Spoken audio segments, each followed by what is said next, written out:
Today, I will teach you where indefinite article a and an is not used. First, a or an is not used with a plural noun. Examples: books. Here, books is a plural noun, so that's why a or n is not used. Another example: girls. Here, girls is a plural noun, so that's why a or n is not used.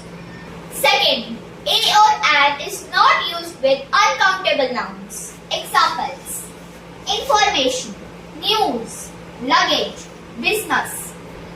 All these are uncountable nouns, so that's why we will not use a or an. Third, the words hear and experience may be used with or without articles. Examples: I used a hair to tie the papers. Here, hair is used with a. Another example: I have experience in teaching.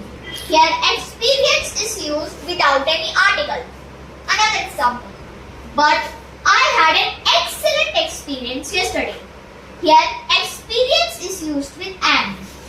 Fourth, a or an is not used with material nouns. Examples: glass, cloth, wheat, pepper. These all are material nouns, so that's why a or n is not used. Fifth, a or an is not used in abstract nouns. Examples: happiness, beauty, fear, love. These all are abstract nouns, so that's why a or n is not used. Sixth, a or an is not used with the names of meals. Examples: dinner, lunch. But these words may be used with the indefinite article when they are particularized. Examples: at dinner given by the President of India to the PM. That's all for this video.